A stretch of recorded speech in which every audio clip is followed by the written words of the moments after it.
So this is a general update. It's middle of January, and just going to explain what's been happening and how I'm doing, and I will try and look at the camera. That's in a really annoying place. But I do understand it's disconcerting when I look at the screen and you see my eyes at a strange angle. So,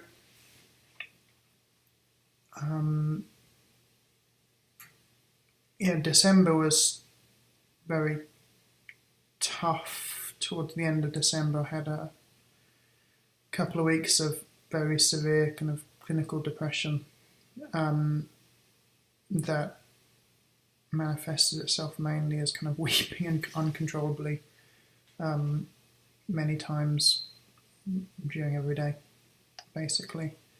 That has passed at the moment, so that's a good thing. Although, I'm still incredibly sad, kind of intellectually sad, I guess, to know that, I'm probably not going to make it. Very unlikely I'm going to make it, to be honest. Might live a few more months. And, I feel very, very sad about that. Not for myself, but for my kids more than anything else, and for my wife, but particularly for my kids. Just that sadness of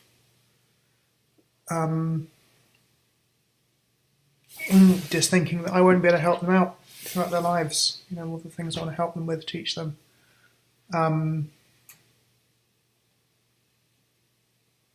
And it's kind of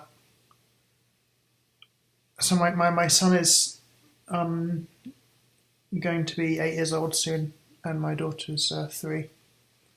And kind of developmentally, I guess those are both quite important times. So my daughter's really, developing a strong personality now. Her ability to communicate is in both English and Japanese is it's incredible, and it is expanding very rapidly. Her vocabulary particularly is expanding. Obviously, her ability isn't expanding. That doesn't make any grammatical sense. Or semantic sense, rather. So it's just amazing seeing her growing up very, very, very quickly. And again, my son Edward, he's homeschooled, which means he matures quicker than the average child who goes to school, and I guess learns a lot more because he's getting one-to-one tuition 7 days a week, basically, for me and my wife. And things like today, I spent some time with him looking at a book of pictures by M.C. Escher, and it's just opened up a whole new world to him. He says he's really desperate to meet an artist of the level of, he said M.C. Escher or Leonardo da Vinci. He was asking me, are these people that good at art still alive? There's a whole world of art is just today. He's seen lots of art in the past few years, but he's just today. He's at that level of maturity where he can look at a picture by M.C. Escher and appreciate it on multiple levels. Escher had incredible technical skill, technical realism. But of course, his pictures were also deeply philosophical and mathematical. So we looked at the pictures with tessellations with one animal changing to another animal, for example. So birds changing into fish and that kind of thing. And today, just before looking at the Escher book, I was teaching Ed about evolution and adaptations. So he was just amazed that someone could make comments. Well, no, comment sounds trivial, but someone could say meaningful things about the nature of change and of evolution with just a picture. Yeah, my son was just amazed by that. So, it's a wonderful day, but there's that intellectual sadness that, I'm not going to be alive to take him to, art galleries around the world. I'm incredibly lucky that as a child I was dragged around medieval churches in Europe and saw frescoes in Italy and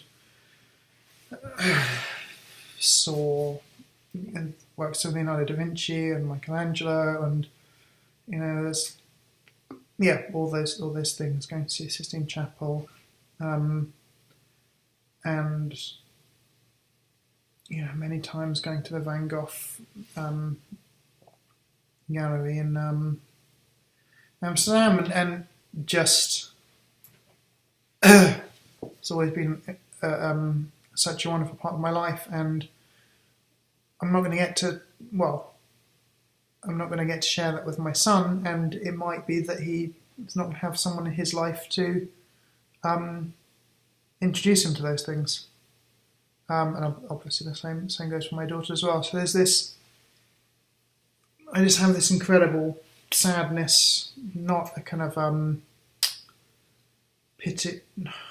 pitiful, not like an emotional sadness, but an intellectual sadness that I'm not going to get to share all those things with my children. And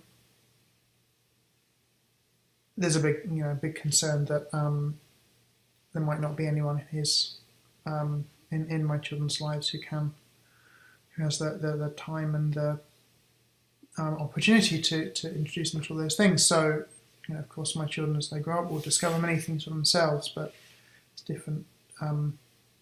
It's a different thing to being kind of introduced things by your family members or close friends or whatever. So,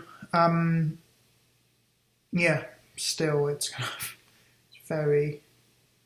it's hard for me to believe and hard for me to accept that, my life is going to be over quite soon. But, that's the medical reality. It's very, very, very unlikely I'm going to live much longer. Still can't believe it when I'm just saying those words. It's just incredible. I'm not feeling wonderful, but feeling okay. And yet, this cancer is growing, and I don't know if it's growing, but it's inside me, and it's in multiple places, and it's probably going to kill me relatively soon. This week and tomorrow, in fact, I'm going to have an MRI scan of my liver, so that's a high resolution scan to look at the position and size of all the different tumours. I keep thinking of my tumours having my liver as having 6 tumours in, which is what the scan showed in July last year when my cancer was first discovered. But of course, and now the scan is showing 4 tumours, but of course, those are the tumours that the scan sees, and the scan can't really see anything smaller than a centimetre. And there's probably lots of little tumours around the liver. I don't know. There's the very, very small chance that the maybe small tumours have been destroyed by maybe not the chemotherapy, but possibly the molecular targeting agent and the immunotherapy and the hypothermia treatment. Small chance being like a couple of % chance. So that's what's really happening at the moment. The purpose of the scan is to see if there's any possibility of doing liver surgery, but liver surgery depends on a lot of things other than just the result of the scan. It's just a piece of information that will be used to make that decision. The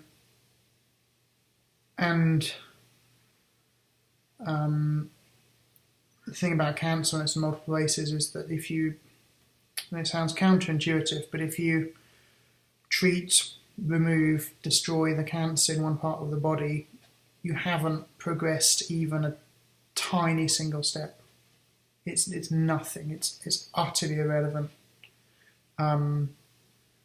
So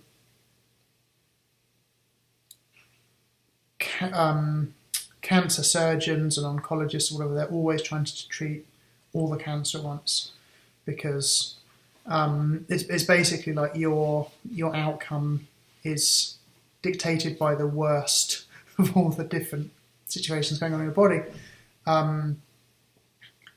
So you haven't like made any progress. It's not like it's not like if you remove the cancer from the liver, then the chemotherapy can work better for the other cancers. It doesn't work like that, because, for example, chemotherapy is untargeted. It goes through your whole body. There's no concept of it focusing on a certain part of your body because the cancer in another part of the body has been removed. Although, interestingly, that's what patients assume. I see it all the time on internet discussion forums and stuff. People are wondering why a surgeon is not taking out the cancer from a certain part of their body, but when you read that they've got multiple cancers, it suddenly makes sense. I'll have another full body scan next month, which will show if the cancer's spread significantly to other parts of the body, and sadly, if it's kind of spread to my bones or whatever, then that's the time when the doctors say, we think you've got a month left or 2 months left or whatever. So although if I get a tumour on my spine or whatever, there's a small chance that if I have the money available, it can be removed by non-surgical methods, because now there's this, for the past 20 years, there's been this thing called CyberKnife that can remove tumours that are not usually removable through surgery. I'll try and do more videos soon.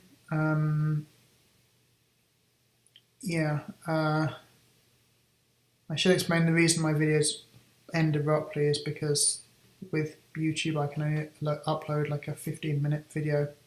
So for example, I'm at the 14-minute mark now. It's just time to say, if you can, please share this video or whatever. It makes a big difference because more people donate to my cancer fund, which is at www.matthewdons.org. It's MATTHEWDONS.org. Thanks for listening. More videos soon.